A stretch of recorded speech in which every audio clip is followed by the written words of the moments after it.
Also, also shout out to Turkey Dano in the chat. He's actually going to be competing later today. Oh god. Yo, hold on. Before the introductions, Turkey Dano, if you're in the chat and if you're hearing me right now, mate, why did you not play the DreamHack qualifiers? We were looking when we casted every single qualifier and we were looking for you and you were not in the bracket. What happened? Mates, we needed our Turkey Dano fix in DreamHack. God damn it. The hype killer, mate. Where was he? Oh god. But here we go. Spawning in the bottom right hand corner of Romanticide LE, we have our Brazilian Protoss. He is blue, representing Eximius Gaming. It is MasTeR.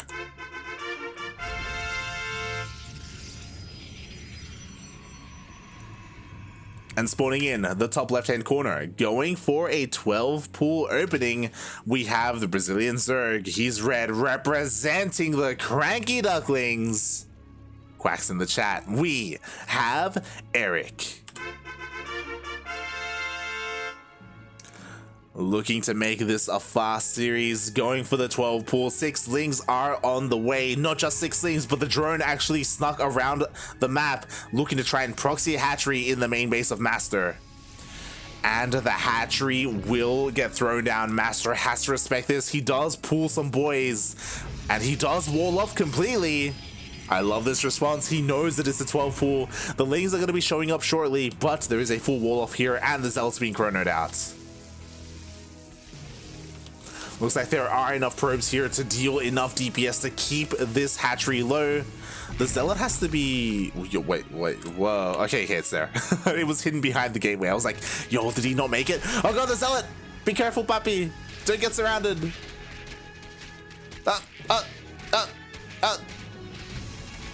Oh god. Zealot, please, but enough time has passed. A second Zealot does come out with 2 Zealots. MasTeR should be perfectly fine. He's even chronoing out his adepts. As long as MasTeR doesn't overextend and doesn't get surrounded, he should be okay. Oh, speaking of, it looks like he will, and one of these Zealots will get surrounded. One of the Zealots will go down. Oh, never mind. Oh god, MasTeR clutch there. Keeping everything alive. Meanwhile, that hatchery is gonna finish.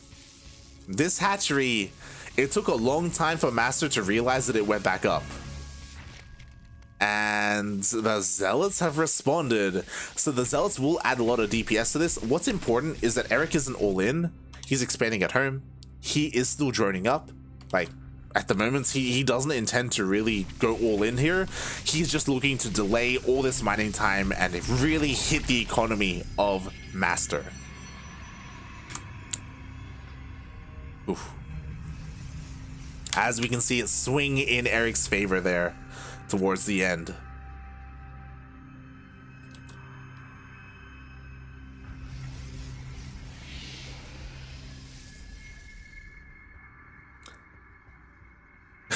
Like, just give people red and blue pill to choose.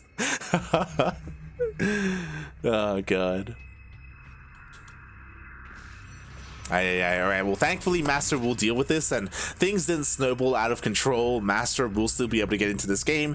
Fun fact, this is something that Erik does very frequently in a lot of his ZvP matches. For those wondering, he also goes for this fast third hatchery and there is no gas. He goes gasless, at least until the 4 minute 20 mark, and then he takes 2 gases at a time to catch up. The weakness of this is that you don't have ling speed to catch up with glaive adepts, but there isn't an adept push coming. We do have a Stargate follow-up. A couple of adepts do poke in, but the queens are enough to push them away, and we have slow lings to catch the shade if he does commit. So we'll see where MasTeR goes from here. Again, he went for a Stargate first. The Twilight Castle was pretty quick behind this, which is a little bit odd to me. As he chrono, he's not chrono. MasTeR? Where's the Oracle? Where's oh no. It looks like maybe he tried to build something from the Stargate and it didn't quite work out. A bit of a wasted chrono there, question mark. There we go. Void Ray is finally on the way. It is delayed though, but I guess it was delayed for a good cause, as we do have Glaive Adepts on the way here for MasTeR. And this is a very good response here. Because Erik's gases are so late, like, again, no link speed to chase the shades. Roaches are going to be late as well. Glaive Adepts could deal a lot of damage here, depending on how MasTeR micros and approaches this. Oh god. Meanwhile, Turkey Dano in the chat. I hope everything worked out well there. I hope everything is okay. I guess what I should say is that we look forward to seeing you compete later on this year, and hopefully you are able to play in at least some of the DreamHack qualifiers in the coming seasons. I don't think I would go as far as to say you're a favorite to like qualify for the main event, but you can definitely shake things up and you can cause upsets and you throw a spanner in the works. It's very entertaining, and hey, it's possible for you to qualify as well. Like, you have taken down some of these heavy hitters like Eggs and Paco Mike in the past, and these are the players who do make it at least to the closed qualifier. So it'd be great to see you compete later on this year. I would hope. Fingers crossed. As we do have the Glaive Adepts coming across the map here for MasTeR. We do have a couple of roaches to defend, but honestly not that much. It looks like Erik is getting ready to wall off, and he does. Ooh, just barely in time. The Adepts, they waste their shade. They don't really get into any of the mineral lines quite yet. Meanwhile, they head towards the third base, but the roaches are here to catch up with them. They do not commit. So far, these Adepts have done nothing. And Erik even takes a fourth. Here we go. He's looking to shade once again, but the drone is here in position. Oh, there it is. There's the full wall. Oh, he commits to the shade. Oh my god. He's going to be able to focus down this Evo chamber. Sure, that's great and all, but there are roaches here in position to chase this down. A lot of Adepts are going to go down. Ooh, but he commits into the the third base, and there was nothing here to defend. 6 drones go down, and I think that's okay. Obviously, you would like to deal more damage, but it could have been worse here for MasTeR. As in the end, he does get 9 drones in total. Taking a small lead here in the worker count. Nicely done by MasTeR. Able to make something happen with those Adepts. Meanwhile, interesting choice by Erik. Erik is actually working on both melee and range upgrades, which is a little bit perplexing to me. I'm like, oh my god, he's like going all over the place. Not just all over the place when it comes to his ground army, but also throwing down the Spire on top of that. I doubt he's going to commit too hard to the Spire. I wouldn't be surprised if we see, what, 5 mutas come out here just to harass across the map and one-shot probes. But oh my god, was that Spire scouted? It was. The Spire was scouted by MasTeR, and Erik knew it because the Adept shaded in, and this is a big brain play. Erik, even though he let the Spire finish, I would have loved to see a cancel instead. Because MasTeR saw it, he's reacting and he's going into Phoenixes, which makes sense, right? Like, because he assumes that there are going to be mutas, but Erik is going for anything but mutas. He's going for Ravagers, he's going for the Hydrogen. There we go, 6 mutas are cancelled. Oh my. Bit of some wasted larva there as he started 6 mutas and immediately cancelled them. But yeah, like, I love this read here, or this reaction by Erik. It's very Miyamika-esque, where if your tech gets scouted, just don't commit, you know? Just you're a Zerg player, you can be fluid like that. You can transition into something else. So MasTeR, with essentially, I don't want to say dead supply, there's still value to be had in these Phoenixes, but not that much, to be honest. Especially when there aren't any mutas. So far so good from Erik. Did force a bunch of wasted resources here in the Phoenixes. We do have a Lurker Den being thrown down. Erik wants to get into those Hydras and those Lurkers. I imagine Vipers as well, since that Hive is about to finish up. And Erik, he's just chilling and defending back at home. Like, he isn't really pushing out, at least until he has the army composition that he wants. Meanwhile, MasTeR is kind of taking advantage of that. I would have loved to have seen this 4th base much faster from MasTeR. Faster from MasTeR? Because again, Erik just hasn't been aggressive. he hasn't really done anything out on the map. Oh boy. So I do think that MasTeR could have gone for a 4th base a little bit sooner. He could have maybe even double expanded a little bit sooner as well and gotten away with it. Because of that, he wasn't really able to take the fact that he had map control and take advantage of that fact and abuse the fact that Erik was being so passive at home.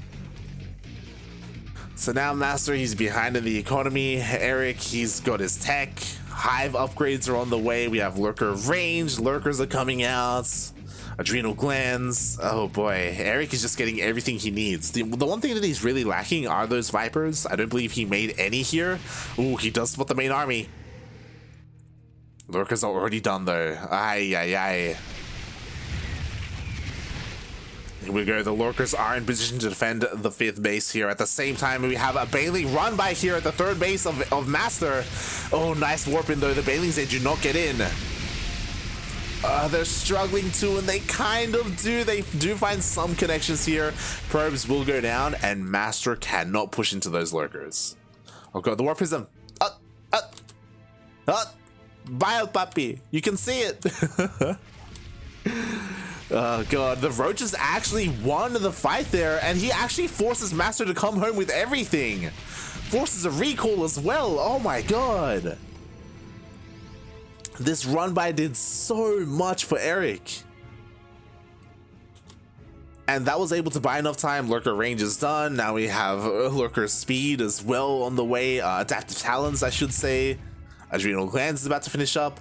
Our main Evo upgrades are relatively late. Like, we still don't have 3-3 on the way, which can be a little bit problematic.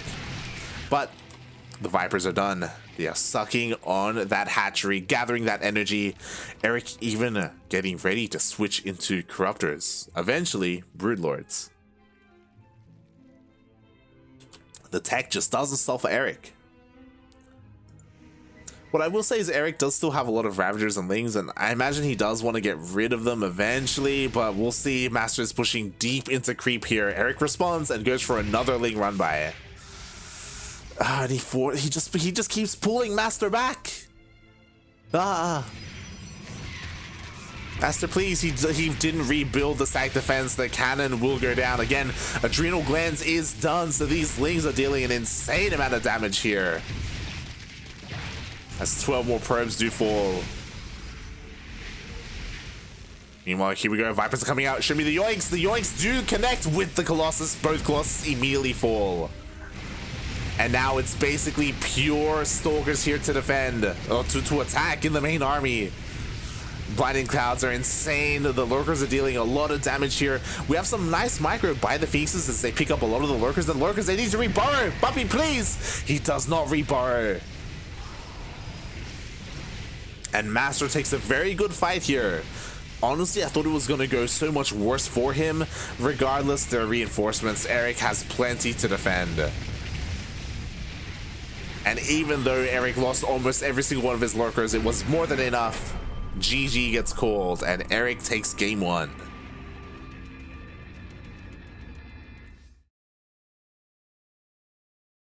Oh.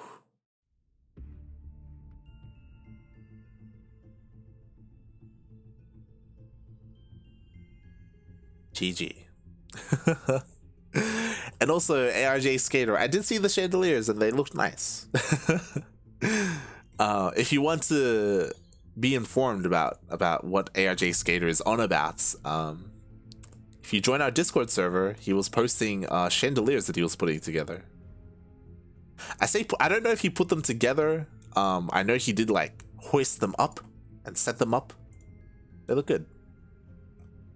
Look good. Oh. They look good, just like Erik there in game 1, as he was in full control of that game. There were, to be fair, there were some, like, MasTeR did hold his own for a little bit there.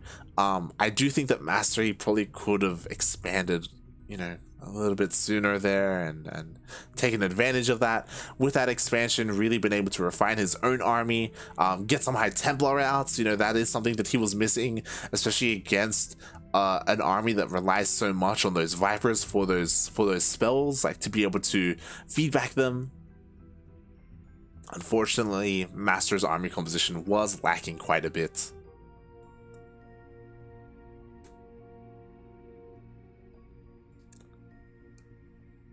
And now we are getting ready for game 2. Huh.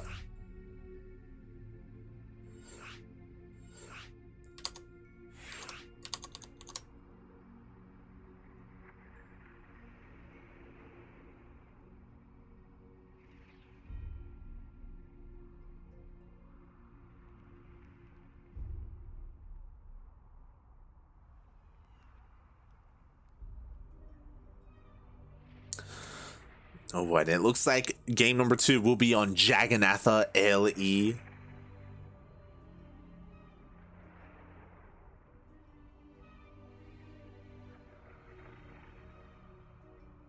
And we'll see how this series will go here on this map, because I feel like Skytoss can do very well here on Jagannatha.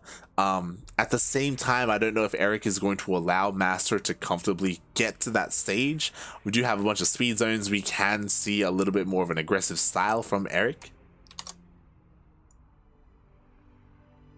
Who am I kidding though? Like, we're probably going to see more of the same. What I mean by that is I wouldn't be surprised if Erik goes for a 12 pull again, and I wouldn't be surprised if he does go for another proxy hatch. And to be fair, this is invaluable information, especially for Turkey Dano. Turkey Dano is watching, and if he beats his opponent, he will face the winner of this series. And to see Erik so often go for those early pulls, and go for those hatcheries across the map, like, that will definitely influence how someone like Turkey Dano plays out that series. Often we see him go for proxies and cannon rushes against someone who opens up with a 12 pull frequently, despite what you're doing. Like, is that something? Is a cannon rush or an early aggression or an early aggressive opening from a Protoss player, is it something that you really want to do? To be fair, it can work, but it's something that you do have to kind of take into consideration if you're Turkey Dano. But I could be getting too ahead of myself. You know, Turkey Dano does still need to face the Zerg Lord, and the Zerg Lord is a very terrifying opponent. He's one of the strongest Zerg players in the region, and he even recently beat Erik in a ZvZ in Sentimiento Latino. So again, the Zerg Lord, he's a very strong player. Probably looking the best he ever has at the moment. Like, he's been able to win a couple of Sentimientos. I do think that he's probably looking better than he did last year. So yeah, the Zerg Lord has really been popping off recently.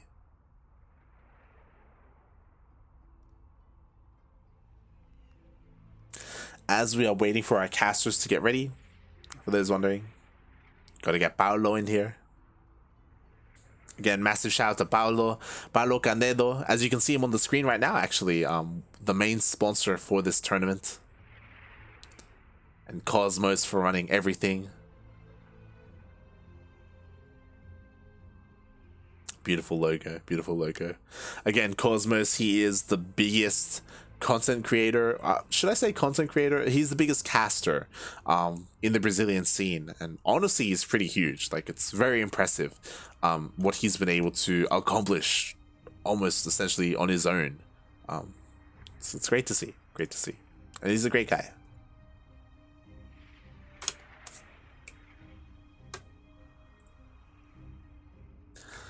But it looks like Paolo is back, and we are looking to get into game number 2.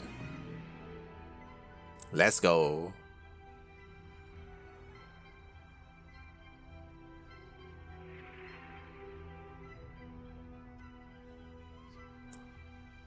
I had to put all the crystals on them after mounting them to the ceiling. Oh my god.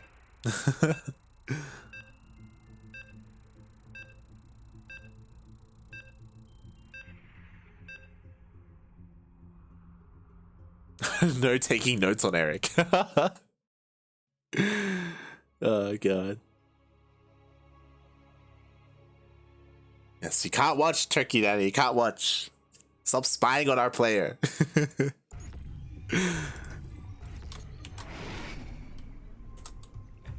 Alright, but here we go. Spawning in. Speaking of our player, Spawning in the top right hand corner of Jagannatha LE, we have the Brazilian Zerg player. He is blue, representing the CranKy Ducklings. Currently ranked the best player in all of Brazil. It is Erik.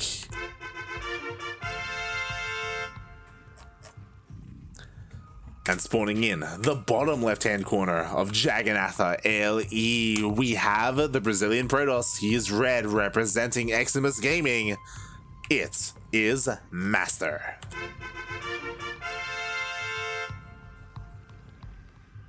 Very interesting movement with this drone.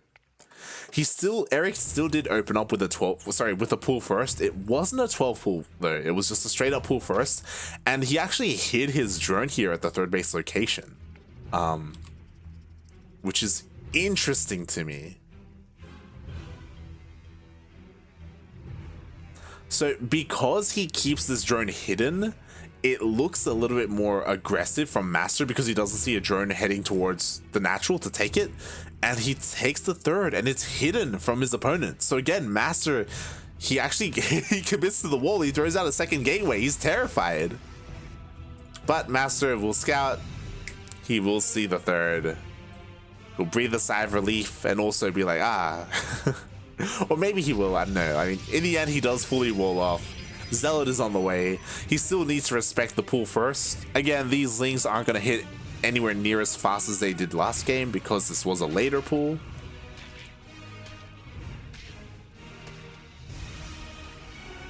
And MasTeR does wall off, but again, it's a little bit inefficient because this wall was ready much sooner than it really had to be. As the Lings are finally going across the map. And from here, Erik, he just takes another base. So I guess this is a tidbit of information here for Turkey Dano as the Lings come back home.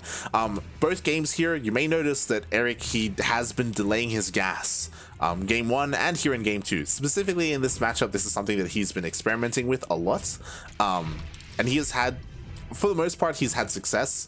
There are weaknesses to this, but at the moment, his opponents haven't really been taking advantage of that. The fact that, again, he's being as greedy as he is and taking that third base so much faster and droning up and focusing on queen production.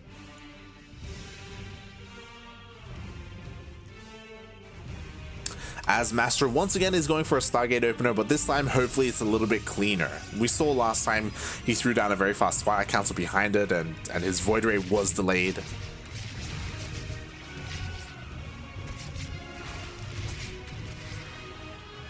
As EDEPs do get across the map, so far they haven't been able to deal too much damage. Ooh, almost get one drone. They do get one, but only one. And as long as the positioning is on point here by Erik, it doesn't lose any more drones. Ooh, does hold on for now. Oh my god. Meanwhile, I don't know what MasTeR saw. I guess he didn't see any drones at the third, so he thinks maybe, again, Erik is being a little bit more aggressive. He does throw down a shield battery at home, just being safe, I guess. Just wants to make sure nothing catches him off guard. But again, these are kind of wasted resources because they aren't really going to come into play here. And just like last time, MasTeR is going for that Twilight Council after the Stargate. Not committing to double Stargate Void Ray. This time, this is like a more tight build because he does give enough room for the Void Ray to come out first, and then the Twilight Council gets thrown down. He doesn't stumble out of the gate this time, and the Void Ray will do a good job at cleaning up these Overlords and keeping Erik in the dark. As this should be, yep, a Glaive Adept follow-up. So I kind of like this, but at the same time I kind of don't.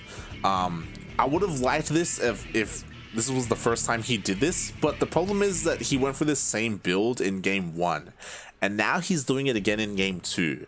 And doing the same build 2 games in a row like this, I don't know if that's the best thing to do against someone of the caliber of Erik. You want to be a little bit more versatile and come at your opponents with like multiple things ready, especially if you did lose Game 1. So Going for Glaive Adepts, I'm a little bit worried. Thankfully for MasTeR, wall is not a wall at the natural. Erik is not set up to fully wall off and to stop a massive shade into the main base. So he's setting up now though, so that is a bit worrisome. Link speed only just now starting. It's not going to be ready for the Glaive Adepts as they are going across the map. Oh my god. Meanwhile, Erik, his creep spread is insane because of those earlier queens, and he does spot the Glaive Adepts, but the roaches are here to meet them. He's going to try to shade into the natural base, but the wall is a wall. Erik had it set up in time. And once again, the Adepts haven't done anything yet, but they can snowball a little bit. They can still find some damage. Oh, as he doesn't commit to that shade, he's going to circle around and maybe try to sneak into the natural base. The joiner's left his post. The wall is open.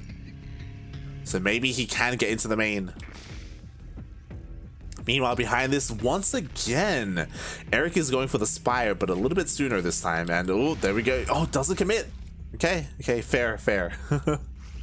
The roaches work here. And what I love is that, like, because of the creep spread, like, Erik, he gets a heads up whenever the Adepts try to shade in. So he's ready to respond. The Adepts again, they do attempt to shade in. Erik, he just expands, takes another base.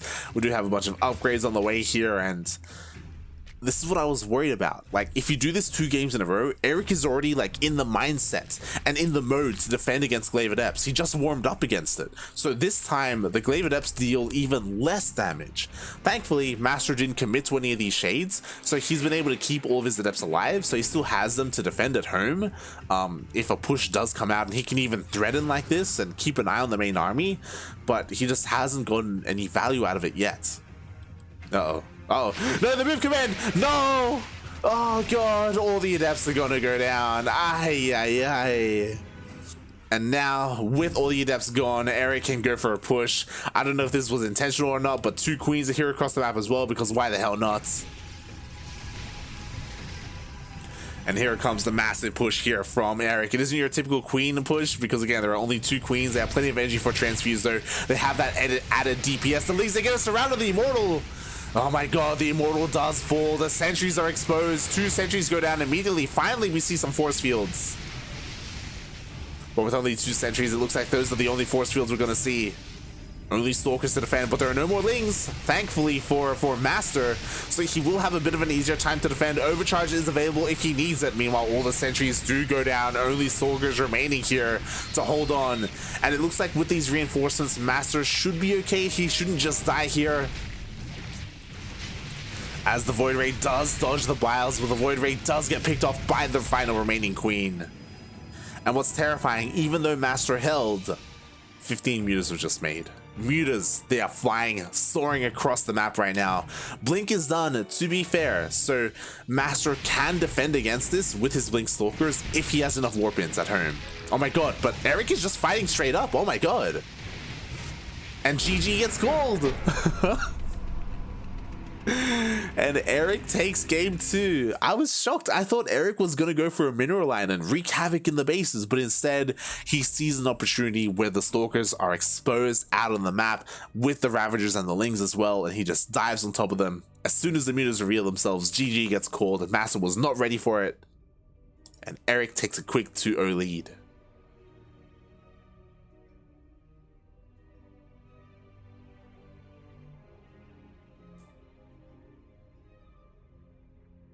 Damn it, like, just giving away all the secrets. I mean, for me, like, Erik still has room to improve. And if someone can challenge him and, you know, and challenge the way that he plays and force him to adapt and improve even further, like, competition is always a good thing. Always a good thing.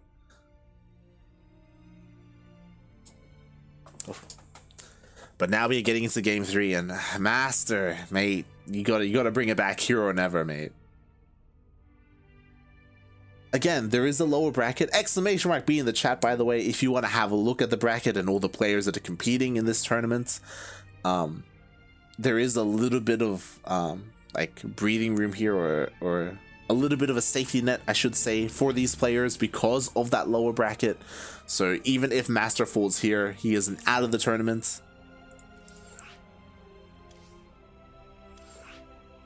But again, no one wants to go down in the first round.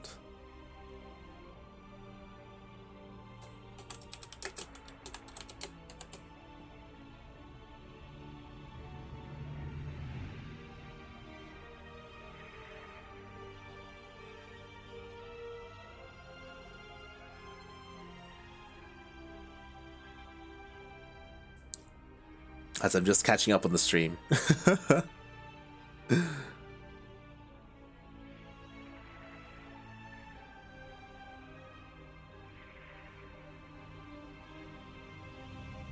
As I'm just getting ready for the players. Or we're waiting for the players to get ready.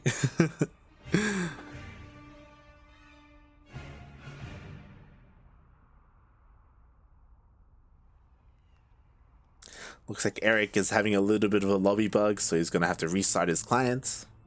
And then we can dive into game 3.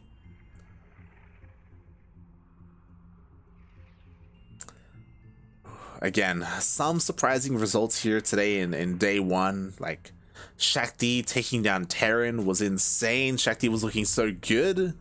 Could Shakti cause an upset against Kelazur next week? We'll see, we'll see. Unlikely, but it's possible. Meanwhile, Erik is kind of having a good time here against MasTeR, already a 2-0. I think my big question to MasTeR is that what else do you have to show us here? I don't want to see Stargate into Glaive Adepts again. We've seen it 2 games in a row. I didn't want to see it. I didn't even want to see it last game. We need to see something else here. You can't just keep doing the same thing against someone like Erik. You have to bring something new to the table. What's it going to be?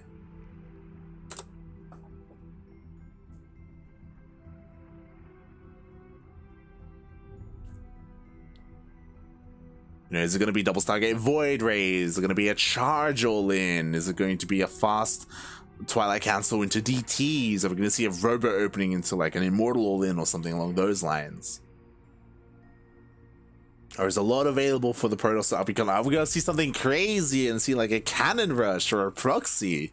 There's a lot of different things that the Protoss player can go for here. It doesn't just have to be Stargate into Glaive Adepts. But we'll see. We'll see what he's comfortable with. We'll see what he wants to whip out here against Erik. Maybe this one build, maybe it's something that he wants to practice against someone like Erik, of the caliber of Erik, you know, right? Maybe he's taking this as an opportunity to refine his own builds and find weaknesses in them. But we'll see. As we are finally loading in, Erik has reconnected to the game. He made it into the lobby. And we are getting into game 3. And spawning in the top left-hand corner of Lightshade LE, we have the Brazilian Zerg player. He is blue, representing the CranKy Ducklings. It is Erik. Uno mas. One more, and oh my god, he goes to the 12 pool.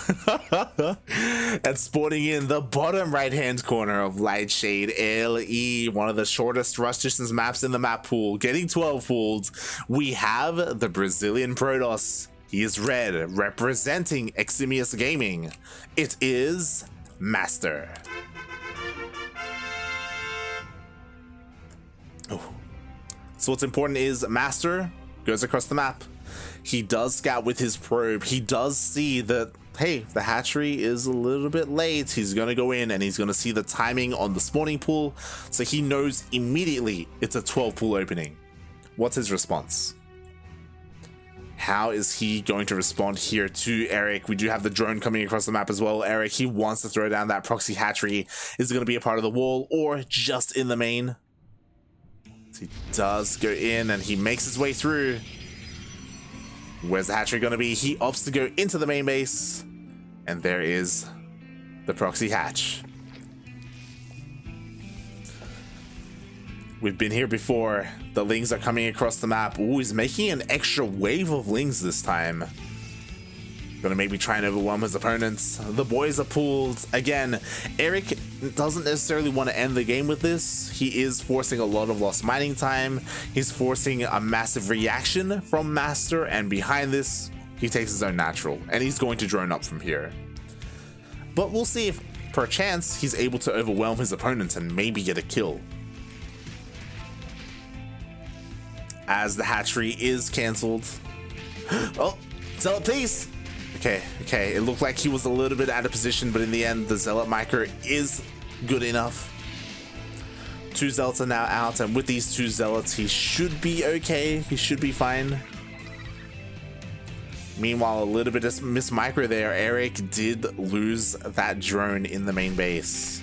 Oh, but he gets us around, and the Zealot does go down, and he could even get both Zealots. Oh my god, oh my god. And it looks like he just barely will. So a bit of a trade there. It was a shame that Erik did lose that drone. He would have loved to have thrown down another hatchery and forced more lost mining time, but the drone did go down. Bit of miss micro there by Erik, but at the same time he did get 2 Zealots, and that is something there. It does mean that MasTeR can't be as aggressive across the map as he would have loved to have moved out with 2 Zealots and 2 Adepts and try and do something, make something happen. But in the end, they did go down, and Erik does expand and take his 3rd. And we'll see what MasTeR does from here. He's going to be waiting for his Stalker to come out, and then I imagine going to be moving out with these 2 Adepts. There's a lot of potential with these Adepts to deal damage, but Erik, he should be on top of his Queen production, as he does have his 3rd Queen on the way, going to be working on his creep spread as well. And I love this. Thank you so much, MasTeR. He does not open up with the Stargate. He opens up with a Robo. And this has gone unscouted.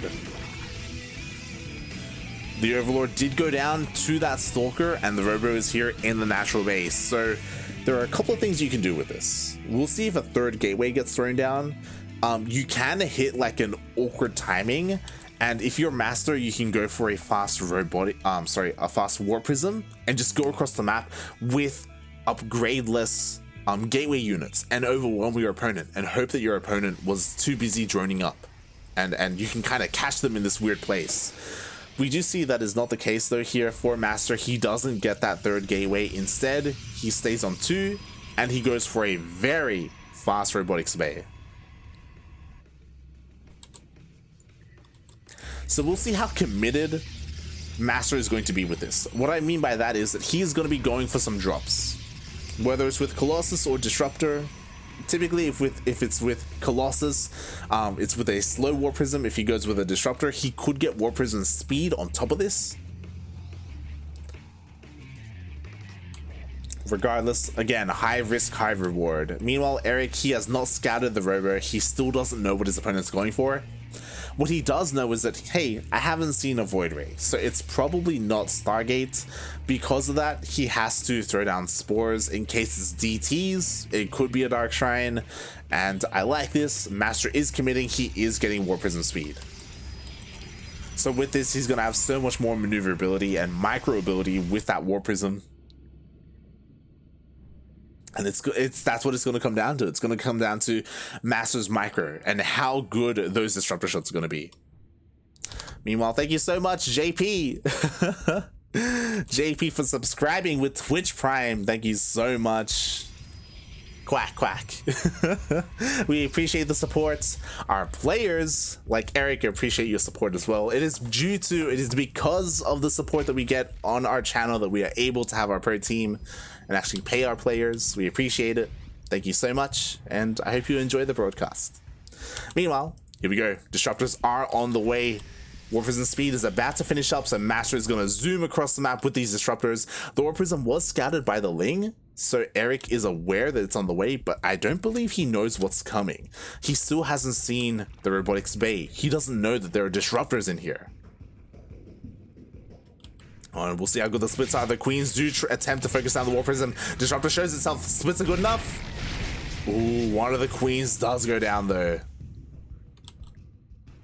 And MasTeR is forced back for now. Now Erik is well aware of what the hell his opponent's been doing. We have plenty of Lings on the way here for Erik. On top of that, Colossus on the way for MasTeR. Interesting. Oh. As something that's worrisome is that MasTeR is still on 2 bases. He has a lot of gateways here as I quickly check. 8 gateways right now. MasTeR is just going all in across the map. Erik, he hasn't droned up too much. He is working on his army. He's making nothing but roaches and ravages right now. Will he have enough to hold against this massive push? We'll see. Again, it's going to be about the disruptor shots. Are they going to connect? Oh, as right now, Erik, he's trying to bait a response. He's trying to bait out those shots. Trying to bait out those force fields as well. One of the queens almost goes down. Right now, he's waiting. He's waiting for the disruptors. Meanwhile, that War Prism is a little bit exposed. It is on creep. One of the disrupt shots goes off. Ooh, he gets a Ravager. Solid shot. He has another one available. Almost gets caught by those force fields. You have to be so careful if you're Erik. And you have to be on top of your macro, continuing to produce those units. There we go. There's the final disruptor shot, and it looks like it will get a juicy connection. But the disruptors are exposed. It looks like they may go down. One of them will go down, but the second will stay up here. Meanwhile, the roaches are trying to focus down the Colossus as well, and they almost get it. The disruptor does fall. Meanwhile, ooh, one of the Ravager shots actually missed the War Prism. And with that, the Colossus just barely stays alive here. On top of that, so does the War Prism. Again, if that Bile connected, maybe it would have gone down, and now MasTeR is starting to snowball a little bit here. But the Biles this time connect. The War Prism does fall, but is it too late? No, Erik can afford to lose a couple of drones here. It's not the end of the world. It looks like he was trying to focus down that Colossus, but once again, the Colossus does survive. Oh my god. Meanwhile, the boys are being pulled right now. Erik, he's trying to hold on as best he can. But MasTeR, he's starting to overwhelm his opponent here. It looks like the hatchery may fall. Looks like it will fall even. God, that Colossus was so close to going down. One more shot.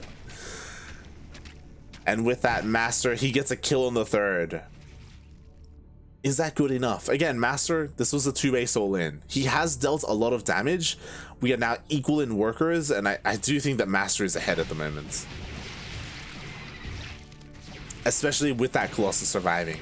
Erik isn't completely out of this yet, but the problem is that there's no backup plan. Like, there's no Spire. There are no upgrades here from the Evo Chamber either. The third base is just now going down. If there was a fourth base on the way as he was defending, and he could just, like, you know, reallocate those workers, then Erik would be okay. But now Erik is in a really rough place. How does he come back from this? It's all gonna come down to the engagement again. If MasTeR pushes out, and if he finds himself like in a really awkward place and in a really awkward position where Erik can get on top of those Colossus and those disruptors before they deal too much damage, then Erik can hold. But that's not what MasTeR's doing. He's chilling at home. He's kind of getting further and further ahead, expanding, taking a third base. Because MasTeR is taking a third, Erik needs to double expand. He needs to take a fourth. And that is just not happening right now. Oh boy. Meanwhile, it happened in the middle of all that. Thank you so much, Super Madmota #1 for subscribing with Twitch Prime. Quack, thank you so much. Oh god. But despite the Twitch Prime, I don't think that's gonna be enough here for Erik. Again, MasTeR, he's just on fire right now. He has his Colossus. He has 3 disruptors. Again, the disruptor shots just need to be half decent. Biles are connecting though. A surprising amount of Biles are connecting with the main army. Meanwhile, at the same time, we have a Roach run by at the third base. Erik, he could take down this third. Meanwhile, the disruptor shots, one of them goes off and it actually misses. Again, more Biles are connecting with the main army. We still have 2 more disruptors though. 2 more purification novas. One of them gets wasted. This War Prism stands strong. More Biles are connecting with the Stalkers. Another disruptor shot goes off, doesn't connect. We still have another left here though. Oh god. Erik has to be so careful with how he engages here. He cannot just A-move. But he's gonna try and dive in. The bios will connect with the War Prism, but there wasn't enough to take it all out. And the third base goes down once again. At the same time, Erik, he did kill that third, and now he's in the natural. He's dealing a lot of damage here. There's no Warpins at home. But can he hold on his own side of the map is the big question here. That Colossus dealing so much damage in the backline. Oh my god. Meanwhile, it looks like one of the disruptors will go down. The second one goes down as well. Every single disruptor got focused down. And now there's barely anything left. Like, there are a decent amount of stalkers. That Colossus is still alive, by the way. We may be in a situation where Erik is going to have to pull the boys. He's trying to go for the full surround. Can he get it? Oh my god, the Colossus finally gets focused down. The Biles take out the War Prism, and things were looking so bad there for Erik, but he dealt so much damage across the map. GG gets called. Oh my god, the MVPs, mate. This Roach squad did so much. He actually killed that base, and MasTeR didn't have any resources left. Erik takes the series 3-0. GG. I didn't believe, mate. I was so concerned with Erik, like after losing his third and after the attack coming in again. But Erik was so patient with his Ravagers. He never committed to a fight at home, right? He kept like keeping the Protoss army at bay, and those Biles just kept finding little bits of damage here and there, and that added up. On top of that, Erik had the balls to go for a Roach run by. When he was up against the wall and there's a massive Protoss army in front of him, he sends like 12 Roaches across the map. And that could have been a disaster. I was afraid that he needed them at home to hold on and not die. But he knew that he could pull it off. Those Roaches, they killed the third. They got into the natural. They killed the natural. Not just that, but they disrupted the economy. And that meant that over time, MasTeR ran out of steam. He couldn't keep warping in across the map. He just didn't have the money for it. He didn't have the resources. And with that, even though that War Prism stayed alive for so long, like the Warpins were just not there. He couldn't reinforce his army, and he did well taking down the third base and pushing into the natural, but he was just taking so much damage at home. He was all in, and he got completely surrounded by Erik, and oh god, GG.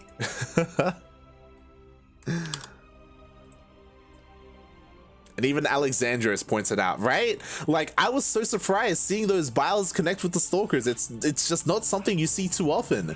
And if that wasn't happening, maybe MasTeR could have snowballed, you know? Like, but his Gateway army was just taking so much damage.